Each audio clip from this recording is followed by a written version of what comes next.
यस्वीयाङ्गतसाधनान्नगरयन् नानापराधान् परानेकेनैव कृपासुधा जलधरा सारेण संसिञ्चति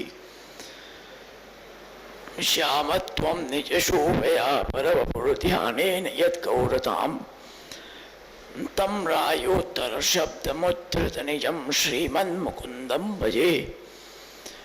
श्रीमद्गोपाललालं मृगमदविलसत्पालमालं कृतस्व स्वामिन्या सुस्मितास्यं ललितगतिलसन्मालगोपालबालं वीणौ विन्यस्तहस्तं रतिपतिमदरस्वर्णगात्रं सुनेत्रं रासक्रीडातिलोलं सुललितवसनं राधिकेशं नमामि। नमो नमस्ते स्वविषभाय सात्वतां विदूरकाष्ठाय मुहुक्कुयोगिनां निरस्तसाम्यातिशयेन राधसा स्वदामणि ब्रह्मणि रघुसिते नमः। श्रीमदाचार्यचरणं शरणं सर्वदेहिनां अशेषदोषदहनं मस्तके राजतां मम। प्रभु नंद कुमारो में स्वामिनी वृषभानुजा कृतार्थोहम कृतार्थोहम कृतार्थोहम न संशयः।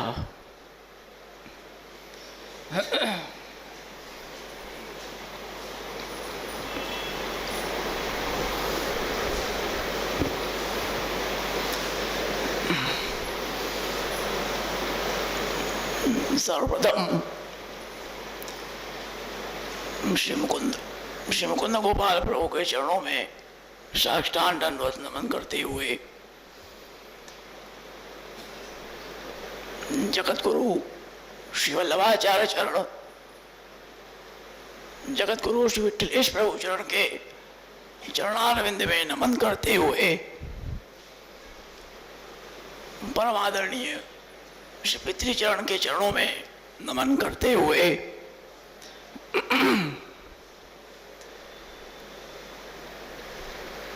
उपस्थित सभी परम भाग्यवान वैष्णवजन,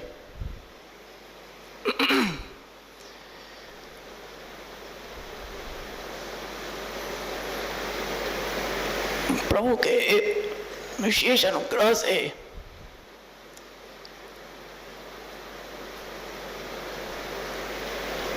एकादशी सत्संग का क्रम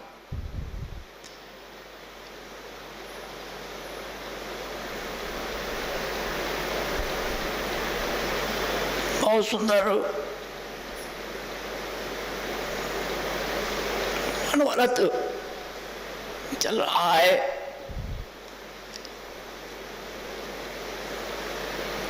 श्री राय चरण की जो वाणी है उस वाणी का एक विशेष आनंद अपने पुष्टि मार्ग में है। श्री राय चरण के जो अर्थ हैं उसका जो गांभीर्य है उसमें एक अलग प्रकार की चमत्कृति है।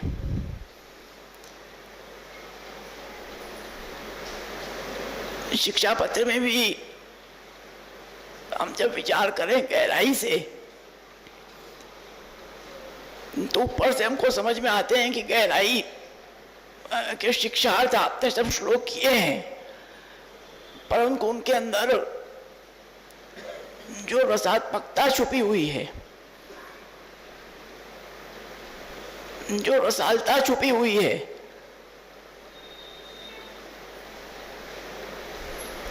उसका एक विशेष आनंद है।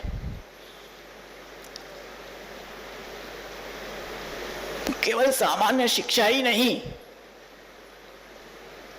साथ साथ में ये भी शिक्षा आपने दी है कि अपने जो पूर्ण पुरुषोत्तम परब्रह्म है वो रसो वही सह है। रसज्ञ हैं और एकमात्र रसात्मक सेवा के द्वारा ही आप प्रसन्न हो सकते हैं।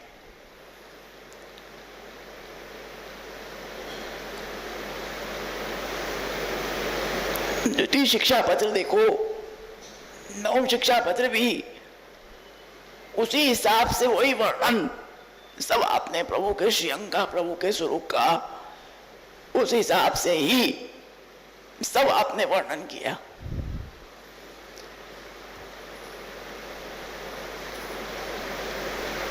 नवम शिक्षा पत्र भगवत कृपा से अपना प्रारंभ हुआ है।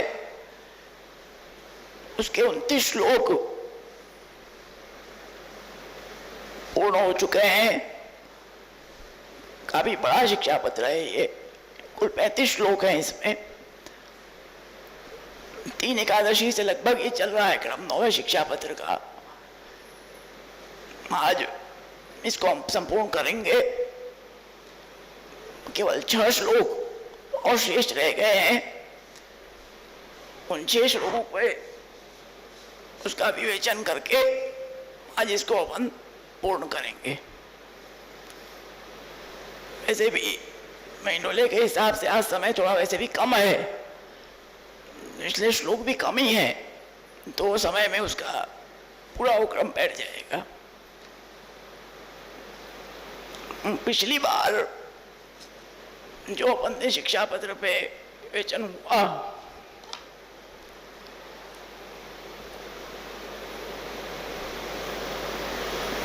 उसको थोड़ा सा हम समझ लें, तब उसकी कड़ी यहां पर जुड़ेगी कि जो स्वरूप का वर्णन और लीला का वर्णन हुआ, तत्पश्चात प्रेम, आसक्ति और व्यसन की क्या स्थिति है। सर्वप्रथम प्रेम हुआ, तत्पश्चात आसक्ति हुई। जब आसक्ति हुई तो सब अपने लौकिक से, संसार से, अपने घर से सब मोह खत्म हुआ।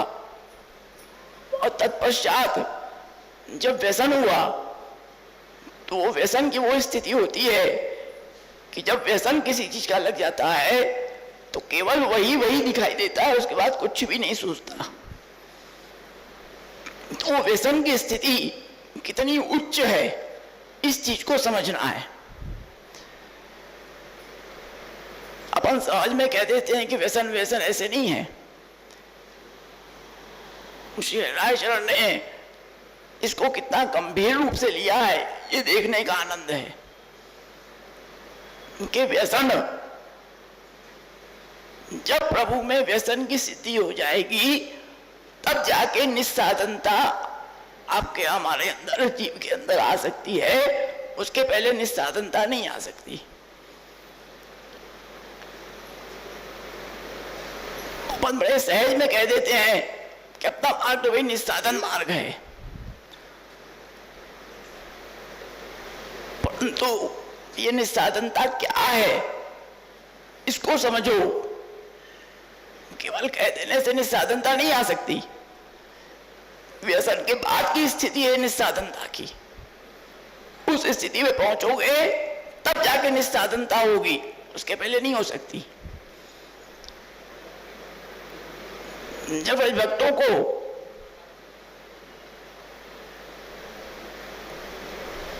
भक्तों ने शमनाज पुलिन पे जाके जब सब साधन उनके छूट गए, जब प्रभु उनको नहीं मिले, तब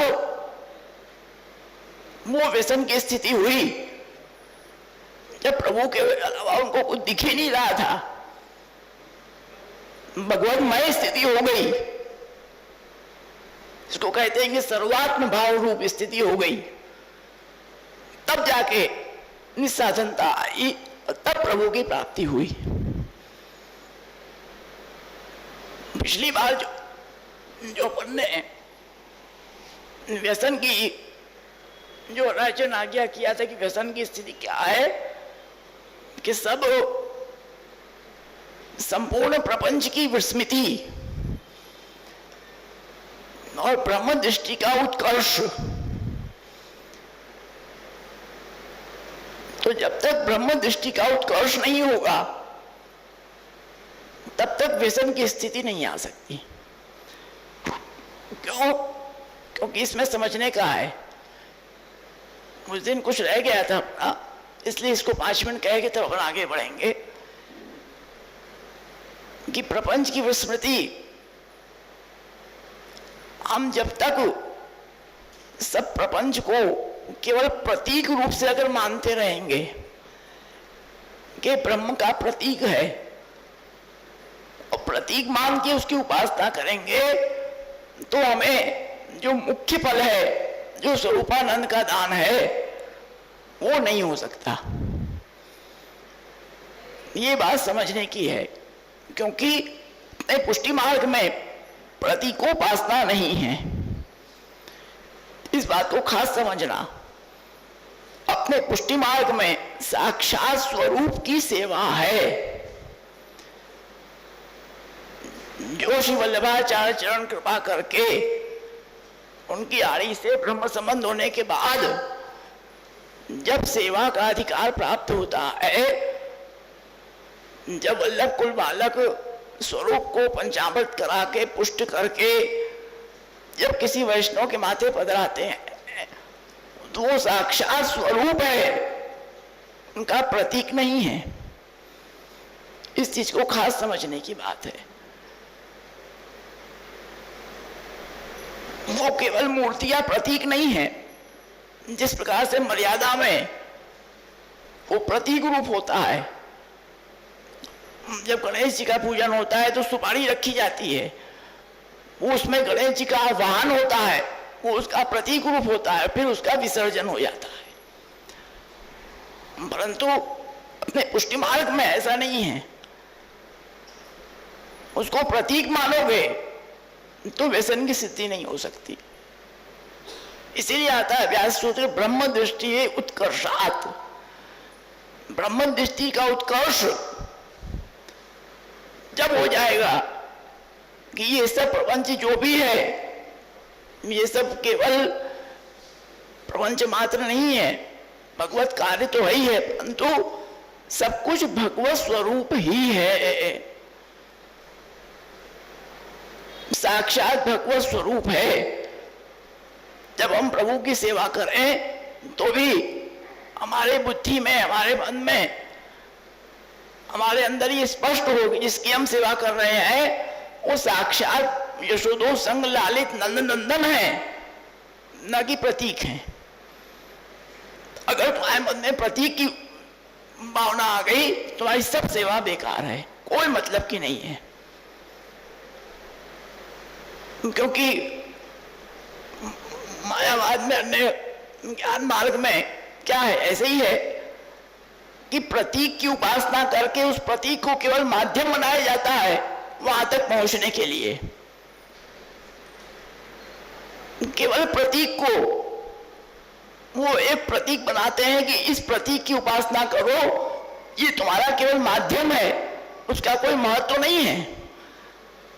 इस प्रतीक की तुम उपासना करो, ये माध्यम बनेगा, तुम्हारे मूल तो वो निराकार ही है, उसकी प्राप्ति होगी, उसका केवल माध्यम है।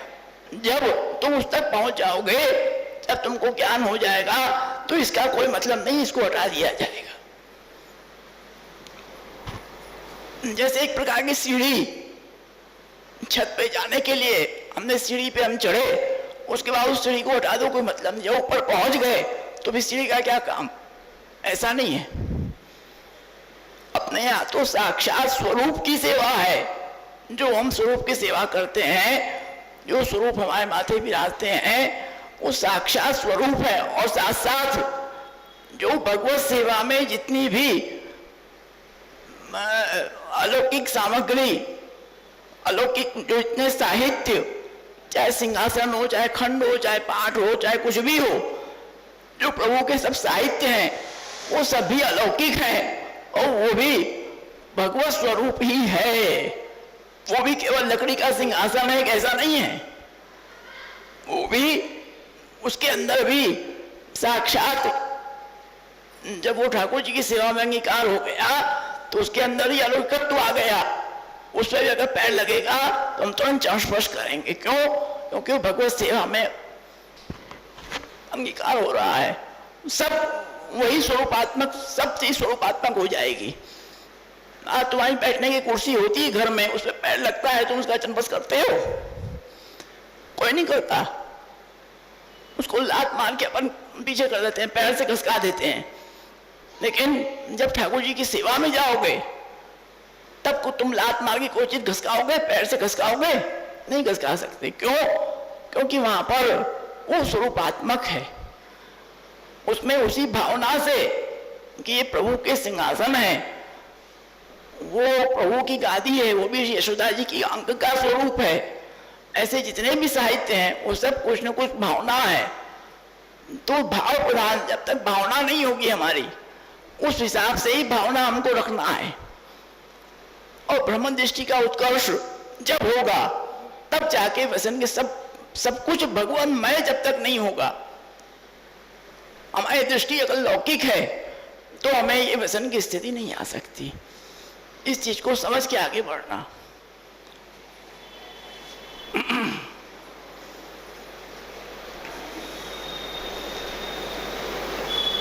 इसीलिए इसमें आखिरी बताया गया था कि केवल ग्रंथ का अध्ययन आप अपने मन से कर लो, अपनी बुद्धि से आप अर्थ उसमें नहीं लगा सकते, आपको समझ में नहीं आ सकता। क्यों? जो परंपरागत अर्थ है, जो परंपरागत ऋषि आचार्य चरण की आज्ञा, जो आचार्य चरण के ग्रंथानुसार उसके अर्थ लगेंगे, तो आपने गुरु के द्वारा जब उसको बताया जाएगा उस अर्थों को, तब आपको वो अर्थ लग सकते हैं। आप अगर सोचोगे अपने मन से, हम अपनी बुद्धि से कोई कल्पना कर लें, उसका अर्थ लगा लें, तो वो नहीं संभव है।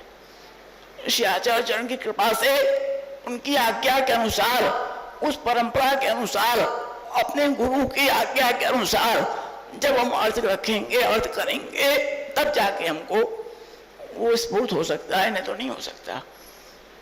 इसलिए वहां पर कहा, ऐसे जो सदानंद प्रभु हैं उनका भजन करे।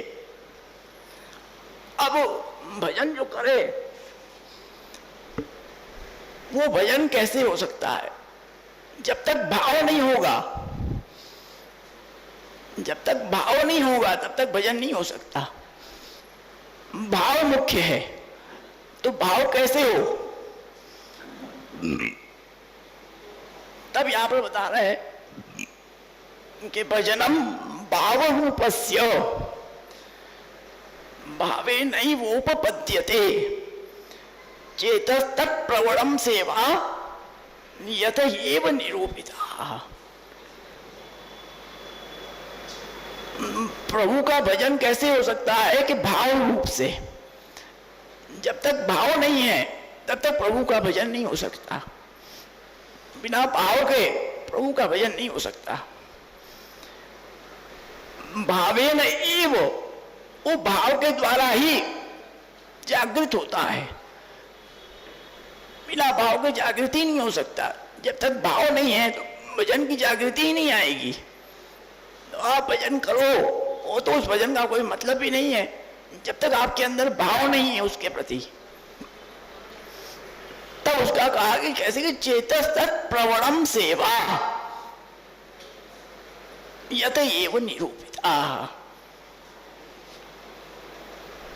यहां पर स्पष्ट रूप से राजन आज्ञा करते हैं, जो प्रभु का भजन है, भजन सेवा सो भाव सो करे।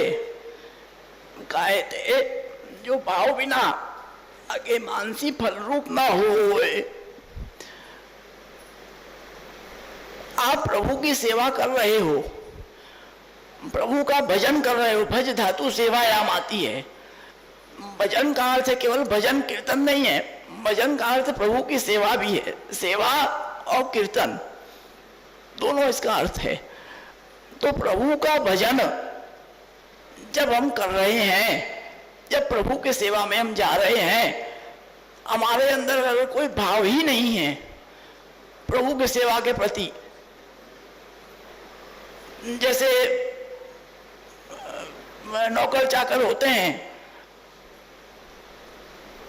वो अपना काम कर दे समझने के लिए नौकर चाकर होते हैं, उनको आप काम के लिए रखते हो तो उनके उन नौकर चाकर के अंदर उस काम के प्रति कोई भाव नहीं होता है आपके काम के प्रति। उनकी नौकरी है, उनको वो चीज काम सौंपा गया है, वो चीज करनी है, वो किया, वो काम खत्म। उनके अंदर उस चीज का भाव नहीं होता। तो अगर हम सेवा भी इसी हिसाब से करेंगे तो केवल क्रिया मात्र रह जाएगी। जब तक भाव नहीं होगा तब तक वो सेवा वास्तविक रूप से सेवा नहीं हो सकती है। केवल क्रिया हो सकती है, सेवा नहीं हो सकती। प्रभु की सेवा में आप गए, आपने सब कुछ किया, ऐसा नहीं कि आपने नहीं किया, आपने सब कुछ किया, सुबह से लेकर शाम तक की सेवा किया, परंतु आपके अंदर भाव का छींटा ही नहीं है। बस आपने एक क्रिया मात्र करके अपना कर पीट दिया और आप बाहर चले आए, तो उसका क्या अर्थ? कोई मतलब नहीं है। और जब तक भावना नहीं होगी तब तक मानसी आपको सिद्ध नहीं हो सकती। मानसी कैसे सिद्ध होगी? कि जब तनुजा सेवा और वित्तजा सेवा जब हमारी बराबर होगी तब जाके मानसी हमारी सिद्ध होगी। केवल बैठे बैठे मानसी सिद्ध नहीं हो सकती है। मानसी की सिद्धि के लिए भी हमें प्रभु की सेवा करना है, अपने तन से और अपने धन से। इसलिए यहां पर आज्ञा किया कि श्री आचार्य चरण सिद्धांत मुक्तावली में आज्ञा करते हैं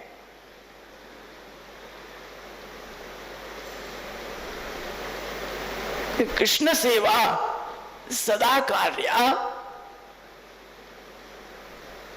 मानसी सा परामता। कृष्ण सेवा सदा कार्या, पूर्ण पुरुषोत्तम परब्रह्म श्री कृष्ण की सेवा सदा सर्वदा हमें कर्तव्य करनी चाहिए। इसलिए यहां पर श्री आचार्य चरण ने कोई आज्ञा नहीं दिया है, इस बात को समझो। कृष्ण सेवा सदा कार्या, कृष्ण सेवा हमें सर्वदा हमेशा करनी चाहिए। ऐसा नहीं कहा है कृष्ण सेवा हमेशा करो, करना है, ऐसा नहीं कहा। आज्ञा तब दी जाती है कि जब कोई कार्य सहज रूप से प्राप्त नहीं हो रहा है और आज्ञा देके उसको करवाना है। परंतु जो भजन है, जो कृष्ण की सेवा है, वो जीव का एक सहज कर्तव्य है। वो कोई आरोपित कर्तव्य नहीं है कि प्रभु की सेवा हमारे ऊपर कोई बोझ है, हमको करना है, नहीं करोगे तो दंड मिलेगा, ऐसा नहीं है। अब समझने के लिए आज तुमको नहाना है, आज तुम नहाते हो, सुबह उठते हो, नहाते हो, खाते हो, अपना नित्य क्रिया करते हो, तो इसमें कोई तुमको कहता है कि सुबह उठो, फिर जाओ मंजन करो, फिर नहाओ, फिर खाओ? कोई कहता है तुमको? कोई नहीं कहता। क्यों? वो तो सहज है। आज कोई तुमको कहेगा भी तो तुम यही कहोगे, इसको क्या कहते हो, तो रोज के तो करना ही है हमको, इसमें कहने की क्या बात है। तो इसी हिसाब से ऋषि आचार्य ने आज्ञा किया है कृष्ण सेवा सदा कार्या। इसमें आज्ञा की आवश्यकता नहीं है, ये तो करना ही है। जीव का परम कर्तव्य है, जीव का परम धर्म है। सर्वदा सर्वभावेन भजनीयो व्रजाधिपः स्वस्यायमेव धर्मो ही नान्य क्वापि कदाचन। ये तो एक सहज दास का धर्म ही है कि वो अपने स्वामी की सेवा करे। यो यदंशः सतम भजेत, ये तो सिद्धांत कहता है, जो जिसका अंश है वो अपने अंशी की सेवा करे। इसमें कोई आरोपित धर्म नहीं है, ये तो सहज में करना है, करना ही है, इसमें कोई नई बात नहीं है। इसलिए आचार्य ने आज्ञा किया कि कृष्ण सेवा सदा कार्या, भगवान कृष्ण की सेवा सदा हमें करनी चाहिए। अब कृष्ण की सेवा कैसे करनी चाहिए, उस सेवा का स्वरूप क्या है, तब आगे कहते हैं कि चेतस्तत् प्रवणम सेवा। सेवा कहते किसको है, इस बात को समझो। सेवा क्या है? सहज में सब ये मानते हैं कि भाई हमारे ठाकुर जी विराज रहे हैं, हम नहा के गए, प्रभु को जगाया, प्रभु को भोग धरा, प्रभु को स्नान कराया, श्रृंगार किया, हमारी सेवा हुई। ये भी एक सेवा तो है, नहीं ऐसी बात नहीं, परंतु मूल रूप से विचार करो तो क्या यही सेवा है? नहीं। सेवा का स्वरूप क्या है? श्री आचार्य आज्ञा करते हैं कि चेतस्तत् प्रवणम, चित्त का तत् अर्थात भगवान के अंदर प्रवण हो जाना ही सेवा है। कोई सीधे शब्दों में पूछे कि भाई सेवा किसको कहते हैं, तो सीधे कहना ये चेतस्तत् प्रवणम सेवा। सेवा क्या है कि प्रभु के अंदर तत् प्रभु में चित्त का, हमारे चित्त का प्रभु के अंदर प्रवण हो जाना, एकदम एक मिल जाना। जिस प्रकार से सुई में जब धागा डाल दो तो वो सुई जहां जहां भी जाएगी वो धागा उसके पीछे जाएगा, फिर उस धागे को अलग से कहीं जाने की जरूरत नहीं है। उसमें जब पिरो दिया तो जहां भी सुई जाएगी पीछे पीछे वो धागा जाता चला जाएगा। तो इसी प्रकार से जब चित्त का तत्प्रभु में, यहाँ पर जो तत् शब्द है वो प्रभु ब्रह्मवाचक है, प्रभुवाचक है। चेतस तत्प्रवणम, चित्त का प्रभु जो परब्रह्म पुरुषोत्तम है में प्रवण हो जाना, वही है सेवा। आप लाख सेवा में गए, आपने सब सेवा किया, आपका चित्त ही नहीं है तो आपकी सेवा नहीं हुई, वो केवल आपकी क्रिया हुई। उस सेवा की आपने क्रिया तो कर दिया लेकिन सेवा नहीं किया। क्यों? क्योंकि आपका मन सेवा में है ही नहीं। चित्त तो मेरा हर लिया गोविंद माधव श्याम ने। चित्त की स्थिति जब तक प्रभु के अंदर नहीं होगी तब तक सेवा करते हुए भी हमारी सेवा बेकार है। इसका स्पष्ट उदाहरण आता है, वार्ता में देख लो। एक सेठ जी थे, वो सेवा करते थे, उनके यहाँ ठाकुर जी विराजते थे। उन्होंने एक लड़की को रखा था परिचारगी के लिए, तो सेठ जी सेवा में थे, सेवा कर रहे थे, सेवा में श्रृंगार कर रहे थे, और बाहर से एक आदमी आया और पूछा कि भाई सेठ जी कहाँ हैं? तो लड़की ने क्या कहा कि सेठ जी तो मोची के यहाँ पर अपने जूते बनवाने गए हैं। कितनी गंभीर बात है, ये विचार करो।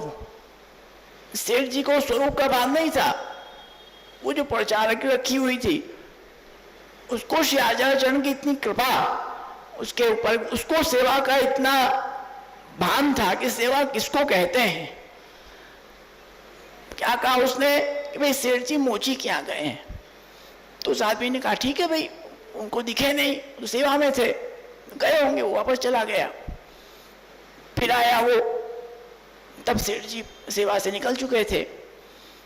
तो उन्होंने कहा अरे मैं पहले आया था, आप यहाँ थे ही नहीं, आप मोची क्या गए थे, ये काम था। तो उन्होंने कहा कि नहीं मैं तो यहीं था। किसने कहा मोची क्या गया? कि ये आपने जो लड़की को रखा है अपने यहाँ, इसने कहा, हमने पूछा कि भाई सेठ जी कहाँ है, तो कहा कि वो तो मोची क्या गए। बुलाया उसको, कहे तुमने ऐसे क्यों कहा भाई, क्यों झूठ बोला, हम तो सेवा में थे तुम्हारे सामने, क्यों झूठ बोला तुमने। कहे कि नहीं आप सेवा में नहीं थे। नहीं हम तो सेवा में थे। कैसे सेवा में थे, आपका मन कहाँ था, आप शरीर से सेवा में जरूर थे, आपका मन कहाँ था, मोची के यहाँ। तब उन्होंने कान पकड़ा कि नहीं बिल्कुल सही बात कही, तुरंत अपनी गलती मानी, नहीं आज शिक्षा दिया तुमने। तुरंत उनको एहसास हुआ कि हमने क्या गलती किया। क्यों, क्योंकि आचार्य चरण के सेवक थे, तुरंत समझ गए। क्यों इसने ऐसा कहा कि चेतस तत् प्रवणम सेवा, हम सेवा तो जरूर कर रहे थे, हमारा चित्त कहाँ था, मोची के यहाँ। इसलिए इसने कहा कि सेवा में नहीं है। सेवा में अगर होते और चित्त भी उनका प्रभु में ही होता तो वो कभी नहीं कहती कि उनका मोची के यहाँ गए हुए हैं, वो यही कहती कि सेवा में है। पर उनका चित्त कहाँ था और उसकी चित्तवृत्ति वो समझ गई। प्रभु ने उसको जताया कि सेठ जी सेवा कर रहे हैं, इनका चित्त मेरे में नहीं है, चित्त वहां पे है। तो वैसा ही उसने कहा कि उनका तो वहां, वो तो वहां बैठे हैं। तब कहा कि नहीं बिल्कुल सही बात है। इसलिए ये आचार्य चरण का स्पष्ट मूल सिद्धांत है कि सेवा है क्या, केवल सेवा में नहा लेना, झाड़ी चंपस कर लेना, एक कोटा पूरा कर लेना, ये सेवा नहीं है। जैसे होता है अधिक मास आया, अब सबकी होड़ चलेगी, बैठक की चंपस करने की होड़ चलेगी अब सबकी, बस अधिक मास में जाके बस झाड़ी चंपस हो जाए, बस हो गया हमारा अधिक मास। वो भी ठीक है, मनाई उसकी मनाई नहीं है, इतना ही कर रहे हैं आज के समय में बहुत है, उसकी वो मनाई नहीं है, होना ही चाहिए। परंतु जो स्वरूप वास्तविक है अपने सेवा का वो ये है कि चेतस तत् प्रवणम। हम लाख सेवा में जाए लेकिन चित्त हमारा प्रभु में नहीं है तो कोई मतलब नहीं हमको सेवा करने का, केवल क्रिया मात्र है। इसलिए जब भी सेवा में जाएं तो इस चीज को खास ध्यान रखो, भले हम 10 मिनट ही सेवा में जाएं, झाड़ी चंपसी करें, परंतु उस समय सब चीज लौकिक हमारी बिल्कुल छोड़ के, कोई चिंता नहीं, कोई लौकिक नहीं, कोई संसार, कोई बाप बेटा पति पत्नी कुछ, कोई किसी का वो न संबंध विचारना है, न कोई सुख दुख विचारना है, कुछ नहीं, केवल प्रभु के हम पास हैं और प्रभु के झाड़ी चंपस करने गए, सेवा करने गए, एक चित्त हमारा वहां रहे, तब तो हमारी 5 मिनट की सेवा भी पूर्ण फलदायी हो जाएगी। नहीं तो घंटे घंटे में 2-2 घंटे नहा के भी सेवा करके भी कोई अर्थ नहीं है सेवा करने का। इस बात को समझो। इसलिए व्यसनोपरांत ये स्थिति है, तब जाके चेतस तत् प्रवणम। और ये जो है श्री गिरधर जी महाराज शुद्धाद्वैत महातरण में वो सुंदर आज्ञा करते हैं कि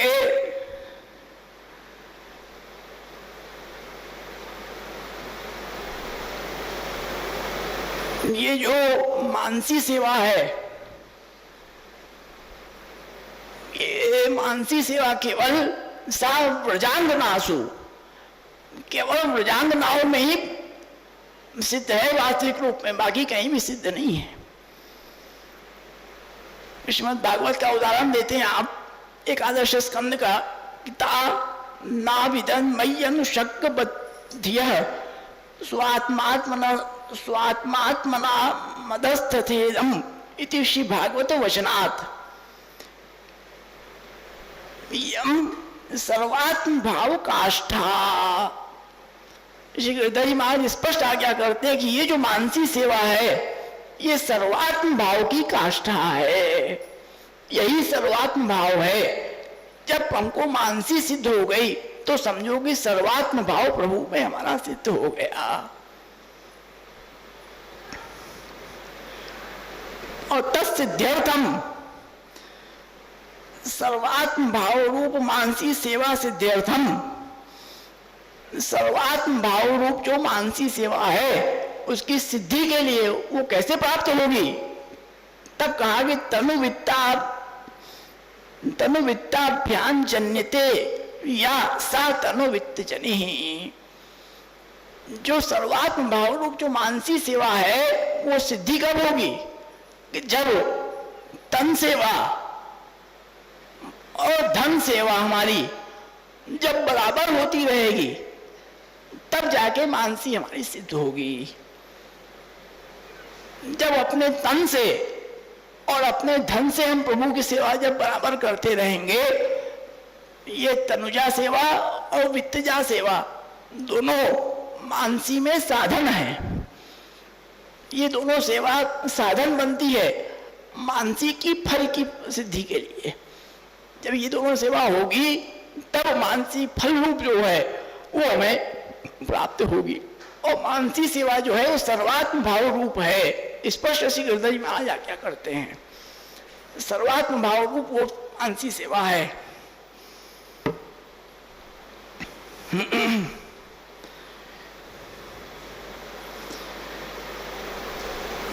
इसीलिए उभयो साधकत्वम, तनुजा सेवा और वित्तजा सेवा, इन दोनों को जब हम एक साथ जब करेंगे जब तब साधक बनेगी।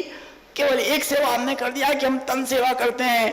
कई ऐसे होते हैं भाई हमसे तो धन सेवा बनती नहीं है, हम तो तन सेवा करते हैं। कई होते हैं कि भाई नाग्य होते हैं भाई सेवा ले लो, बाकी हम शरीर से नहीं कर सकते। ऐसे नहीं हो सकता। अपने यहाँ तो स्पष्ट आज्ञा है कि तनुजा सेवा तन से और धन से दोनों सेवा हम जब करेंगे तब जाके मानसी फल रूप सिद्ध होगी, नहीं तो नहीं हो सकती है। भले आपके पास सामर्थ्य नहीं है, यत् किंचित भी पत्रम पुष्पम फलम तोयम ये में भक्त्या प्रयच्छति तदम भक्त्योपवर्तन स्नामी प्रेत आत्मनः। स्पष्ट प्रभु के वचन है कि आप कुछ भी अंगीकार कराओ, आपसे ऐसा नहीं कि आप इतना ही दो, नहीं। प्रहलाद दास जी का प्रसंग आता है ना, छोला धरते थे मुट्ठी भर, गदाधर दास जी जल धरते थे केवल, परंतु अपनी सत्ता का अंगीकार कराते थे। गदाधर दास जी के यहाँ कुछ भी नहीं था, लेकिन कभी कर्ज लेके उन्होंने सेवा नहीं किया। जो भी अपने पास बना उसी सेवा किया। यही सिद्धांत है। अपने तन से अपने धन से हम प्रभु की सेवा करें तब मानसी फल रूप हमारी सिद्ध होगी, नहीं तो नहीं हो सकती है।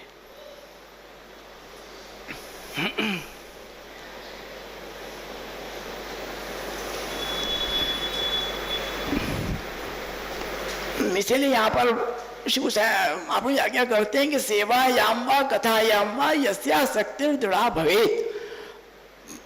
पहले प्रभु की सेवा, फिर अनुसार में भजन, फिर प्रभु की सेवा और फिर भजन, इसको अनवरत चलाना है, रात दिन कंटिन्यू। जब ये चीज रहेगी तब जाके मानसी सिद्ध हो सकती है, नहीं तो नहीं हो सकती है। जैसे वो भक्तें अहर्निश प्रभु के ध्यान में जब प्रभु विराजते तो उनके सन्मुख जाके सेवा में जाती, और जब प्रभु अनवसर के समय जब गाय चराने पधार जाते तो प्रभु के गुणगान में ही उनका समय व्यतीत होता था और कुछ भी उनको काम ही नहीं था दूसरा। भक्तें प्रभु का गुणगान ही करती थी। जब प्रभु पधारते थे तब पुनः दर्शन करती थी, यही उनका क्रम था। इसलिए स्पष्ट कहा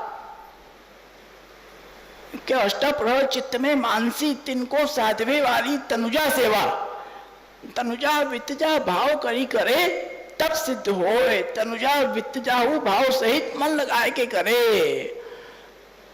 तनुजा सेवा और वित्तजा सेवा इसको भी भाव सहित और मन लगा के करना है। ऐसे नहीं कि पैसा देना पड़ेगा, अरे इतना पैसा देना पड़ेगा, इतना मदद में खर्चा है, अरे ले लो ठीक है, ये नहीं। प्रसन्नता से नहीं, प्रभु में हमारा द्रव्य अंगीकार हो रहा है, प्रसन्नता से दो, प्रसन्नता से खर्च करो। सब प्रभु का ही तो है किसका? प्रसन्नता से प्रभु में दो। अपने शरीर को भी प्रसन्नता से प्रभु में लगाओ। बोझ मान के, समस्या मान के नहीं, अरे करना पड़ेगा, नहीं। प्रसन्नता से कि हम प्रभु के हैं, हमारा एक रोम रोम प्रभु के लिए समर्पित हो जाए तो बड़ा हमारा भाग्य है। उनकी सेवा के लिए ही हमारा शरीर है, बाकी किसी के लिए नहीं है। तो प्रसन्नता से, स्नेह से हम तनुजा सेवा और वितजा सेवा करें, तब वो मानसी में फल रूप सिद्ध होगी। तब उसके आगे आज्ञा करते हैं कि तस्याम तो विस्मृतिर भाव्या जगत सर्वथा ध्रुवम तदभावे मानसी तू सेवना नैव सिद्ध्यति। तस्याम, वो जो सेवा है उसमें, उस मानसी सेवा में क्या स्थिति होती है? जब मानसी सेवा सिद्ध हो जाती है तो क्या स्थिति होती है कि विस्मृतिर भाव्या, सब कुछ विस्मृत हो जाता है। जगत सर्वथा ध्रुवम, निश्चित करके जो संपूर्ण जगत है, जो प्रपंच है, जो अपने बात आई, प्रपंच की विस्मृति जब मानसी सेवा सिद्ध हो जाती है तो सब प्रपंच की विस्मृति हो जाती है, सब कुछ भूल जाता है। फिर केवल एक ही ध्यान रहता है कि हमारे प्रभु और प्रभु से हमारा मिलन, बस, और कुछ भी ध्यान नहीं रहता, सब विस्मृत हो जाता है। तद भावे मानसी, तो अगर ऐसा नहीं होता है तो मानसी सेवा सिद्ध नहीं हो सकती। अगर हमारा संसार में मन लगा हुआ है, विषयादिक में मन लगा हुआ है, सब हम घर के प्रपंच में पड़े हुए हैं, तो हमारी मानसी सेवा सिद्ध नहीं हो सकती। वो सब जब विस्मित हो जाए स्वतः, तब समझो कि मानसी सेवा सिद्ध हुई।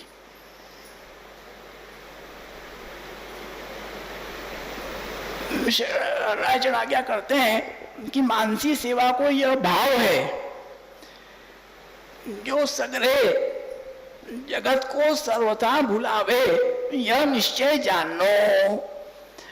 मानसी सेवा का यह भाव है कि संपूर्ण जगत को जब भुला दे, कुछ भी हमें ध्यान न रहे, केवल हमारे प्रभु हमें ध्यान रहे, बस उसी में हमारा मन लगा रहे, एक रंग, बाकी कुछ भी हमको समझ में न आवे। हम सब कुछ कर रहे हैं, करते हुए भी केवल शरीर हमारा करता रहे, लेकिन मन हमारा प्रभु में ही लगा रहे, तब समझो कि मानसी सेवा हमें सिद्ध हुई। हम कुछ भी कर रहे हैं, चाहे हम खा रहे हैं, चाहे हम पी रहे हैं, चाहे हम सो रहे हैं, चाहे हम कहीं बाहर गए हैं, सब कुछ करते हुए हमारा चित्त केवल प्रभु में रहे और निष्करे प्रभु के दर्शन कब होंगे, उनके भजन हम कब करेंगे, उनकी सेवा कब मिलेगी, जब अनिश उसमें चित्त हमारा लगा रहे, तब समझो कि मानसी सेवा हमारी सिद्ध हुई।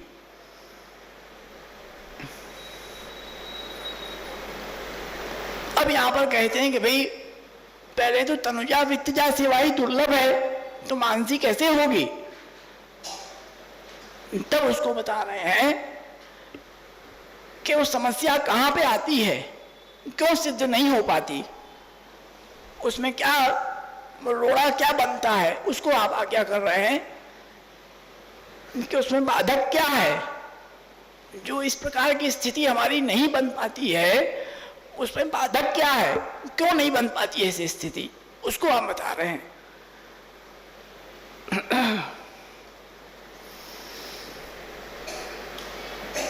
32वां श्लोक आज्ञा करते हैं आपके तद बाधकानि इंद्रियाणि विषया लौकिकी मति प्रतिबंधस तथोद्वेगो भोगोप्यत्रैव लौकिकः।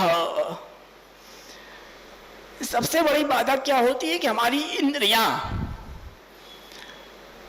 जो हमारी इंद्रियां हैं, उन इंद्रियों के विषय वो इतने प्रबल होते हैं, इंद्रियां इतनी प्रबल होती हैं अपने विषयों में कि उसको हम वहां से हटा नहीं सकते। सबसे बड़ी बाधा कि हमारी इंद्रियां बनती हैं। विषया लौकिकी मति, हमारी जो मति है, हमारी बुद्धि है, वो लौकिक बुद्धि है। और प्रतिबंध तथोद्वेगो, तो ये जब स्थिति होती है तो क्या होता है कि प्रतिबंध होता है, फिर क्या होता है कि उद्वेग होता है, फिर क्या होता है कि भोग होता है। ये तीन चीज होती है। प्रतिबंध होता है, अरे हमारे तो ये काम है, ये फंसा हो रहा है, कैसे सेवा में हम जाएंगे, हमारी तो ये समस्या है, प्रतिबंध होता है वहां पर। उसके बाद उद्वेग होता है, कि प्रभु की सेवा में हम गए तो है, फटाफट सेवा निपटा रहे, अरे जल्दी करो जाना है, दुकान का समय हो गया है, वहां जाना है, यहां जाना है, मन में उद्वेग होता है। और क्या होता है कि भोग, लौकिक भोग, अरे ये खाना है, अरे वहां जाना है, अरे उस कार्यक्रम का आनंद लेना है, अरे ये करना है, ये भोग, लौकिक भोग उत्पन्न होता है।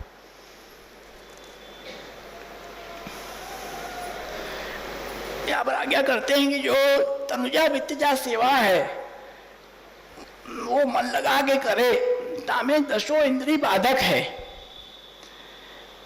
जो इंद्रिय के देवता हैं तिनको विषय प्रिय है, क्योंकि भाई जो इंद्रियों के जो देवता हैं उन सबको विषय प्रिय है, वो उस विषय की तरफ भागते हैं, वो प्रभु की सेवा में नहीं लगते। इसीलिए श्री आचार्य चरण ने ऐसा सुंदर क्रम बनाया कि वो अच्छे अच्छे ज्ञानी, अच्छे अच्छे ऋषि मुनि भी नहीं बना पाए। श्री वल्लभाचार्य चरण ने क्या आज्ञा किया, आप तो सब जानते थे जीव की क्या स्थिति है, जीव कैसे प्रभु से अंगीकार हो, आप तो जानते थे हर स्थिति को। इसलिए श्री वल्लभाचार्य चरण ने अक्षुण्णताम फलमिदम न परम विदामः स्पष्ट आज्ञा किया कि सबसे बड़ी समस्या क्या है कि हमारी इंद्रियां, सबसे पहले इस इंद्रियों को प्रभु परक करो। जब तक इंद्रियां प्रभु परक नहीं होंगी तब तक हम जीव को प्रभु की सेवा की तरफ खींच ही नहीं सकते। तो इंद्रियां तो भाई विषय परक हैं, जीव है उसको तो खाने को चाहिए बढ़िया बढ़िया चीज, नेत्र है उसको तो भाई लौकिक संसार की सब चीजें देखने को चाहिए, तो उनको भगवत परक कैसे किया जाए। उन इंद्रियों को विषय से हटाने की जरूरत नहीं है, जो इंद्रियां मांग रही हैं उसको वही चीज दो, परंतु उसका स्वरूप बदल दो, बस इतना कर दो। दूसरे जो ऋषि मुनि हैं, ज्ञानी हैं, वो क्यों समस्या में फंस गए, उसका कारण यही है कि उन्होंने उस चीज को रोकना चाहा। भाई इंद्रियां हैं वो वेगवान होती हैं, उस वेग को जब आप रोकोगे, जब तक आप रोक के बैठे हो तब तक तो ठीक है, जब आपकी रुकावट वहां से हटी तो समझ लो कि सीधा विनाश होगा। अभी स्थिति देखो, ऐसे बड़े बड़े सब बांध बने हैं, सब जल को रोकने के लिए तो बने हैं। जब लेकिन बारिश आई और लिमिट से ऊपर पानी हुआ तो वो बड़े बड़े बांध भी कोई काम कर पाते हैं? नहीं कर पाते। और उसमें जो रुका हुआ जो जल है, जब तक रुका है तब तक तो ठीक है, अगर वो बांध टूटा तो क्या होगा? उसका विनाश होगा, निश्चित विनाश होना है। परंतु उसी रोके हुए जल को, उसको आप रोक के न रोक, उसको रोकने की आवश्यकता नहीं है। उसको क्या करो कि छोटी छोटी नहरों के रूप में, छोटे छोटे तालाबों के रूप में उसको आप अलग अलग बांट दो, तो वही जो विनाशकारी पानी है वो आपका विनाश न करते हुए उस खेती में, खेतों में आपको उपयोग करेगा। करेगा कि नहीं करेगा? उसको अगर रोक के आप वो तोड़ते हो, पान टूटता है तो वो विनाश होगा, परंतु उसको आप अगर अलग अलग भागों में बांट दोगे तो वही पानी जो विनाश कर रहा है वही आपको गुण करने वाला हो जाएगा। तो इसीलिए श्री आचार्य चरण ने क्या आज्ञा किया कि जो इंद्रियां हैं उनको विषय चाहिए, उसके बिना रह नहीं सकती हैं वो, विषय बिना, विषय तो चाहिए। तो उनको क्या विषय दे दो कि अक्षुण्णताम फलमिदम न परम विदामः। भाई नेत्रों को देखना पसंद है ना, कर भगवत दर्शन कर दो। जीव को खाना पसंद है तो महाप्रसाद ले, हाथ को करना पसंद है भगवत सेवा कर। भगवत आस संलापो दर्शनम मिलितस्य च आश्लेष सेवनम चापि स्पर्शश्चापि तथा विधः अधरामृतपानम च भोगो रोमोद्गमन तथा तत्कूजितानाम श्रवणम। संपूर्ण इंद्रियों का भगवत परक कर दो। जितने इंद्रियों के विषय हैं उन सब विषयों को प्रभु में ले लो। प्रभु के दर्शन, प्रभु से मिलन, अधरामृत का पान, सब प्रभु परक कर दो। भाई कान को सुनना पसंद है तो गाना मत सुनो, प्रभु के भजन, प्रभु के कीर्तन सुनो। उसको सुनना ही है ना, ये सुनो। उसको उसके विषय मिल जाएंगे, वो शांत हो जाएगी और आपका काम हो जाएगा कि आप लौकिक से हटके अलौकिक में आ गए। तो ये श्री आचार्य चरण में कितनी टेक्निकल बात बताई, इस बात को समझो। सब बड़े बड़े ज्ञानी उस वेग को रोक के बैठे हो। जब वो एक अगर टूटा तो वो बेचारे उतना रोका हुआ, उतने साल की तपस्या सब भंग हो गई उनकी, सब कुछ भंग हो गया, फिर कुछ हाथ नहीं लगा। इसलिए अपने यहां संन्यास नहीं है। वो तो सब कुछ छोड़ के भाग जाते हैं जंगल में, वो क्या संन्यास है? गृहस्थ में रह करके अव्यावृत होकर अपने चित्त को सब जगह से हटा के प्रभु में लगाओ, वो वास्तविक संन्यास है। भगवा वस्त्र पहन के जंगल में भाग जाना संन्यास नहीं है। वो तो आपने वहां से हटा लिया मन को, भाई हमारा मन कंट्रोल नहीं हो सकता तो यहां से भाग जाओ। भागने की आवश्यकता नहीं है, वहीं पर रह के उस चीज को कंट्रोल करो, तब तुम्हारा कंट्रोल वास्तविक है, नहीं तो कोई मतलब का नहीं है। इसलिए आचार्य चरण ने गृहस्थित्वा स्वधर्मतः अव्यावृतो भजेत कृष्णम पूजया श्रवणा देवे। तो सब इंद्रियों को भगवत परक कर दिया। ये श्री आचार्य चरण का ही चमत्कृति है, बाकी किसी में सामर्थ्य नहीं है। तो सब इंद्रियां जब भगवत परक हो जाएंगी तो स्वतः हम लौकिक से हट जाएंगे। हमें लौकिक में कोई जरूरत नहीं रहने की, सब हमको विषय अलौकिक में प्राप्त हो जाएंगे, हमारे सब इंद्रियों की पूर्ति हो जाएगी। इसीलिए वहां पर प्रणय गीत में प्रारंभ में ही सब भक्तों ने क्या कहा कि मैं वम विभोर अति भवान गतित्वम नशंसहु संत्यज्य सर्व विषयास्तव पाद मूलम। हे प्रभु, हम जो यहाँ पर आई हैं ना, आप हमको जो लौटा रहे हो, पहले हमारी वास्तविकता समझ लो।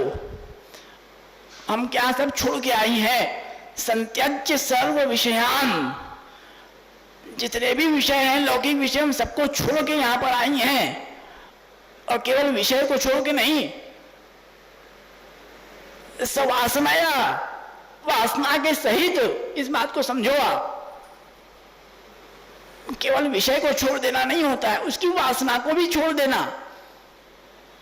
वासना रह जाती है, जैसे पंखा है समझने के लिए, पंखा आपने लाइट बंद कर दिया, स्विच बंद कर दिया, पंखा बंद हो गया, उसको करंट नहीं मिल रहा है, परंतु पंखा हिलता रहेगा, तो स्टॉप होगा? नहीं होगा। पंखा चल रहा है, उसकी स्विच बंद हो गया, करंट बंद हो गया, पर फिर भी पंखा धीमे धीमे धीमे धीमे जाके बंद हो गया। ये वासना है। तो विषय में से मन तो हट जाता है, परंतु वासना रह जाती है, तो वासना वापस खींच लेती है हमको। इसलिए भक्ति कह रही है कि वासना के साथ त्याग करके हम आपके पास आई हैं, केवल विषयों का त्याग करके नहीं। और आप ये भी ध्यान रखना कि यहाँ पे हमारा जारक तो भी नहीं है, हम चार भाव को भी छोड़ के आई हैं। आप ये मत समझ आके हम चार भाव से, काम भाव से आपके पास चली आई हैं, ऐसा नहीं है। जो चार भाव वाली भक्ति थी वो तो वहीं पर रह गई, वो तो आई कहाँ पाई, वो तो प्रभु ने वहीं से उनको दान दे दिया, वो तो वहीं रह गई, रास में प्रवेश नहीं हुआ उनका। प्रवेश किसका हुआ? जो निष्काम भाव से आई थी प्रभु के सन्मुख, उनका उल्लास में आह्वान हुआ। इसलिए वक्त कह रहे हैं कि संत्यज्य सर्व विषयान, सब कुछ छोड़ के आई है। अगर छोड़ के नहीं आई होती ना तो पाद मूल की प्राप्ति नहीं होती। इसलिए कहा कि पाद मूलम, पाद मूल कहा है कि पाद मूल की प्राप्ति हुई है। इसका प्रत्यक्ष उदाहरण है कि हम सब छोड़ के आई हैं, तब हमको आपके पाद मूल की प्राप्ति हो रही है, नहीं तो नहीं होती। इसलिए ये है पुष्टि मार्गी संन्यास, ये है पुष्टि मार्गी संन्यास। सब विषयों को छोड़ के प्रभु के चरणारविंद के मूल में हमें प्राप्त हो जाना, इसको कहते हैं वास्तविक रूप से संन्यास। खाली दुपट्टा केसरी लेके जंगल में भाग जाना संन्यास नहीं है, ये है संन्यास।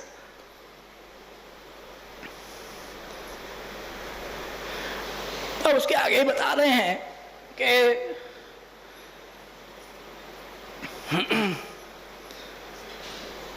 3 श्लोक है, फटाफट बढ़ाते हैं उसको अपन, कि ये स्थिति होती क्यों है, इसका कारण क्या है कि इंद्रियों विषय में लग जाती है। इसका क्या कारण है? इसका कारण ये है कि दुष्टान्न भक्षणम चापी ये समर्पित भक्षणम असत्संग सर्वथा ही भाव बाधक इष्यते। भाव को बाधक करने वाली क्या चीजें हैं कि दुष्टान्न भक्षणम, दुष्ट के अन्न का भक्षण करना, जो खूब हो रहा है आज के समय में, जम के हो रहा है। दुष्ट के अन्न का ही भोजन होता है, अच्छे के अन्न का भोजन होता ही कहाँ है। खूब बाजारों में लोग चाटते हैं जा जाके, वो दुष्ट अन्न तो वही है। कौन बना रहा है, क्या उसकी जात है, मुसलमान है, भंगी है, चमार है, धोबी है, क्या है, हम कुछ जानते हैं? नहीं जानते। कैसे हाथ से बना रहा है, क्या उसका वो है, क्या स्थिति से बन रहा है, हमें कुछ नहीं मालूम। हम खाली अपने स्वास्थ्य से मतलब है, बस बाजार में जाना हो खाना, हमारे सामने अच्छी चीज सच के आ गई, वो चीज अच्छी है, बस जो वो दिखी वो अच्छा है, वास्तविक रूप से अच्छा है कि नहीं इससे हमसे मतलब नहीं है। तो वो दुष्टान्न भक्षणम, जो दुष्ट अन्न का भक्षण हो रहा है, वो सबसे बड़ा बाधक है। फिर क्या है कि असमर्पित भक्षणम, असमर्पित का भक्षण हो रहा है, भोग धरने का सवाल ही नहीं है। अब बाजार में जाके खाओगे तो क्या भोग धरोगे तुम? भोग धरोगे? कुछ नहीं भोग धरते हो, कोई भोग नहीं धरता है, बाजार में खाता है। बाजार की बात छोड़ो, घर में ही भोग धरना बंद हो गया है अब तो। जिसके यहाँ ठाकुर जी विराज रहे हैं उसके यहाँ भले ही जो प्रभु रोकते हो वो उसमें प्रसादी मिला लेते हो तो मिला लेते हो, तो वो भी नहीं करते होंगे आजकल। तो अपना खाना बना, खाया और रवाना। किसी को होश ही नहीं है कि हमको समर्पित खाना है। कितना दोष बताया है पुराणों में, विचार करो। उसके वचन आपने दिए हैं कि अवैष्णवा नाम च पतिता नाम तथैव च अनर्पितम तथा विष्णु शुमांस सद्वशम भवेत। जो अवैष्णव के हाथ से जो खाता है वो साक्षात कुत्ते के मांस के बराबर है। स्पष्ट आज्ञा हो रही है, हम नहीं कह रहे हैं, मैं सुना है बाबा साहब बैठ के कह रहे हैं यहाँ, बाबा साहब नहीं कह रहे हैं। शहराय चरण क्या क्या है, पुराणों के वचन है। जो वैष्णव के हाथ से, जो नीच जाति दुष्ट के हाथ से खाता है वो साक्षात कुत्ते के मांस को खाता है, समझ लो। और साथ साथ में जो असमर्पित खाता है, मणि वेद्य तो यो भुगते अरे परमात्मने पतंति पितरस्तस्य नरके शाश्वती समाह। जो असमर्पित खाता है, जो प्रभु को विष्णु को अर्पण नहीं करता है, उसकी क्या स्थिति होती है कि उसके जो पितर हैं वो सब नरक में जाते हैं। वो सब अपने, उसके पितर सब नरक में जाते हैं, वो खुद भी नरकगामी हो जाता है।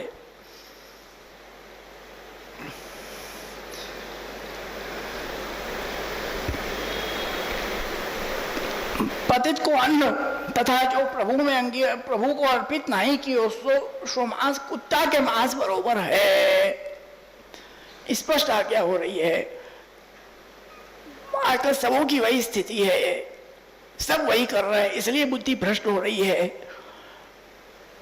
क्योंकि खाने से ही मन बनता है, इस बात को समझो। हम जो चीज खाते हैं ना, उस खाने से ही हमारा मन बनता है। ये उपनिषद कहता है, हम नहीं कह रहे हैं। अन्नम अशितम त्रेधा विधीयते। जो अन्न होता है वो 3 भाग में बंटता है।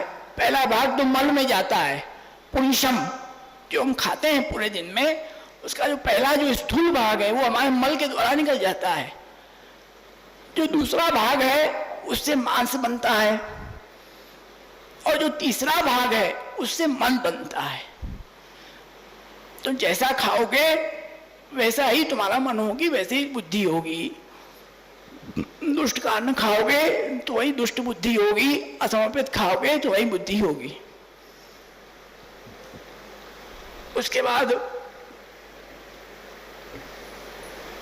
ये आज्ञा करते हैं, क्या फलश्रुति है, आखिरी 2 श्लोक हैं एक साथ हैं, कि ये फलश्रुति दे रहे हैं कि अब क्या करना, कि तस्मात् त्यक्त्वा दुष्ट संगम कृत्वा स्वाचार्य संशयम ददीय जन संसर्गे स्थित्वा मार्गे तथा गुरौ कृत्वा विषय वैराग्यम परितोषम विधाय च सदानंदम सदानंदम फल प्राप्त्यै सदा भजेत। कैसी स्थिति न हो, असमर्पित को हम न खाएं, दुष्ट के अन्न का भक्षण हम न करें, उससे बचें। वो कैसे हो सकता है? तस्मात्, उसको आपने फलश्रुति दे रहे हैं कि इसलिए तस्मात् त्यक्त्वा दुष्ट संगम, दुष्ट के संग को छोड़कर, दुष्ट के संग को छोड़ दो। तो क्या पकड़ो कि स्वाचार्य संशयम, अपने आचार्य श्री वल्लभाचार्य चरण, श्री विठलेश प्रभु चरण के चरणारविंद का आश्रय करो। और क्या करो कि तदी जन संसर्गे, जो तदी जन है, जो भगवदी जन है, जो सत्संगी है, जो इस सिद्धांत का पालन करते हैं, जो अच्छी बात बताएं आपको, उनका उनके संसर्ग में रहो, स्थित होकर के मार्गो तथा गुरु, जो अपने मार्ग के गुरु हैं उनके संसर्ग में रहो। और कृत्वा विषय वैराग्यम, जो लौकिक विषय है, संसार के विषय हैं, उन सब विषय में से वैराग्य ले लो। उन सब विषयों की तरफ आकर्षित मत हो, उनसे वैराग्य ले लो। और क्या करो कि सबसे बड़ी बात जो आज के समय में बहुत आवश्यक है, क्या? परितोषम विधाय च, संतुष्टि रखो। आजकल संतुष्टि किसी को नहीं है, परितोष किसी के अंदर नहीं है, असंतोष बना हुआ है। कितना भी कमा लो कमी है पैसे की, कितना भी खा लो हमने ये नहीं खाया ये रह गया, कितना भी कुछ कर लो असंतोष मन में हमारे सदा बना हुआ है। और ये असंतोष ही हमें सब उल्टा पुल्टा काम करवाता है। अगर संतोष हो जाए, नहीं चलो ठीक है भाई, कितना है, क्या करना है, कौन ढो के छाती पे ले जाना है, ठीक है कमा रहे आन से भगवत सेवा करो, ठीक है जितना कमा रहे हैं अच्छा, नहीं और चाहिए और चाहिए, हाय लगी हुई है। किसी को खाने की हाय होती है, किसी को पैसे की हाय होती है, किसी को संसार के संबंध निभाने की हाय होती है, किसी को क्या हाय होती है, वो हाय हाय हाय करता हुआ उसका जीवन नाश हो जाता है। इसीलिए शेराचरा क्या करते हैं कि ये स्थिति नहीं होनी चाहिए। सेवा में क्या स्थिति होगी, हाय हाय करने की आवश्यकता नहीं है। ऐसी हाय रखना हो तो सेवा में रखो ना, कि प्रभु की सेवा नहीं मिली, कितनी सेवा भी कर लो तो भी मन में बना रहे कि नहीं प्रभु सेवा नहीं मिली, ये बाकी है, अभी ये दर्शन बाकी है, उसकी हाय नहीं होती। वो तो एक किया, चलो हो गया पूरे दिन की छुट्टी, अब लगो अपने काम में, छोड़ो हो गया। ऐसा नहीं, संतोष बहुत आवश्यक है। संतोष रखो मन में हर चीज से।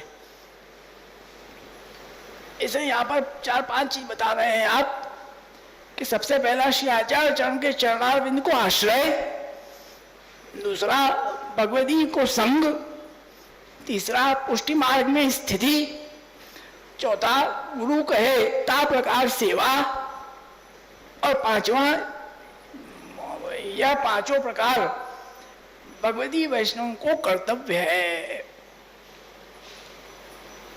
पुष्टि मार्ग में स्थिति रखो, श्री आचार्य चरण के चरणारविंद में दृढ़ आश्रय रखो, गुरु कहे उसके वचन के अनुसार चलो, तब आपकी स्थिति मजबूत हो सकती है। तब आप इन दुष्ट ज्ञान से, दुष्ट के अस्वाभित त्याग आप कर सकते हो, नहीं तो आप नहीं कर सकते। भगवत इच्छा से आए, देखो स्पष्ट कहा है, भगवत इच्छा से जो आवे और मन में संतोष होए तथा लाभ संतुष्ट, यथा लाभ संतुष्ट हो जाए। जितना लाभ मिला है उतना बहुत है, उतने में संतोष करो। लौकिक वैदिक देह संबंधी चिंता सब छोड़ो, सदा आनंद में रहे, सो हृदय में संतोष होए, तब हृदय में आनंद आवे। चिंता ना हो, भगवत धर्म में मन लगे, तुमको हाय हाय रहेगी, तुम भगवत सेवा में जाओगे। आए हमने कमाया नहीं, आए हमने ये नहीं मिला, ये नहीं मिला, उससे चिंता रहेगी, हमेशा चिंतित रहोगे तुम, और तुम चिंता करते हुए सेवा करोगे तो प्रभु को प्रसन्नता कभी नहीं हो सकती है। इसलिए आज्ञा करते हैं, चिंता कापी न कार्या निवेदितात्मविक कदापि थी। कोई चिंता नहीं करना है जब प्रभु विराजे हैं। योसो विश्वम्भरो देव सकिम भक्तान उपेक्षते। अरे हम अपने खाने पीने की चिंता तो बेकार नहीं कर रहे हैं। जो पूरे विश्व का भरण पोषण करता है वो क्या भक्तों का उपेक्षा कर देगा? नहीं कर सकता। वो भक्तों का तो पहले ध्यान रखेगा, पहले उसको देगा। लेकिन हमको प्रभु पे विश्वास नहीं है। सर्व सामर्थ्यवान प्रभु हमारे सामने भी राजे हैं, लेकिन हमको हाय हाय करना है। अरे ये नहीं हुआ, ये नहीं हुआ, ये नहीं हुआ, चिंता में मर रहे हैं, चिंता में अपने शरीर को गला रहे हैं, अपने अंदर रोग पैदा कर रहे हैं। आजकल यही सब तो समस्या हो रही है। वो क्या रही है? फालतू का डिप्रेशन, बिजनेस का टेंशन, तो पढ़ाई का टेंशन। छोटे छोटे बच्चों को टेंशन हो रहा है, सोचो तो सही। बच्चों को क्या टेंशन कि पढ़ाई का टेंशन। पढ़ाई का कोई टेंशन होता है? पढ़ाई तो एक ज्ञान, तो एक बड़ी आनंद की चीज, उसको ज्ञान संवर्धन होता है, ज्ञान का विकास करो, उसमें टेंशन क्या है? नहीं, टेंशन है क्योंकि माँ बाप टारगेट बना देते हैं बच्चों का, गए इतना परसेंट चाहिए, लो। अब बेचारा उसी में परेशान है, हमको इतना परसेंट के पीछे भाग रहा है, पढ़ाई नहीं कर रहा है, परसेंट के पीछे भाग रहा है। ऐसा मत करो। बच्चे से कहो कि तू पढ़ आनंद से, परसेंट भले कम आवे, तेरा ज्ञान वर्धन हो, तुझे समझदारी ज्यादा आवे, ऐसा करके हमको दिखा। केवल परसेंट लेके क्या मतलब? तुम्हारे कहने से उसने 90%, 100% ले आया, लेकिन बुद्धि उसकी उतनी ही कुंद है, तो क्या मतलब परसेंट लाने से भी? बताओ। जो उसके अंदर जो प्रतिभा है, उस प्रतिभा को निखारो। केवल थोपो मत किसी के ऊपर, थोपने से कुछ नहीं होगा। उसकी प्रतिभा को निखारें, तब उसका ज्ञान वर्धन हो। आजकल की स्थिति ये है कि इंग्लिश मीडियम में स्कूल में बच्चे पढ़ते हैं, उनको हिंदी की गिनती का होश नहीं है, हिंदी के पढ़ाए नहीं आते, तो ज्ञान हुआ कहां से? बताओ। ज्ञान का मतलब क्या है? खाली इंग्लिश का ज्ञान? ज्ञान का मतलब स्कूल में पढ़ने जाते हो तो ज्ञान, वहां ज्ञान अर्जित करने जाते हो। ज्ञान का मतलब होता है कि सब चीज का ज्ञान हो। अब तुमको खाली इंग्लिश की गिनती आती है, तुम उनसे पूछ लो 69 क्या होता है, वो बता ही नहीं पाएंगे। 69 कहते किसको है? किस बाग की चिड़िया है 69? वो नहीं आता। 69, अरे पागल, क्या 69 मूर्ख, वही तो 69। क्या होश नहीं है इतना? ये तो ज्ञान कहां से हुआ?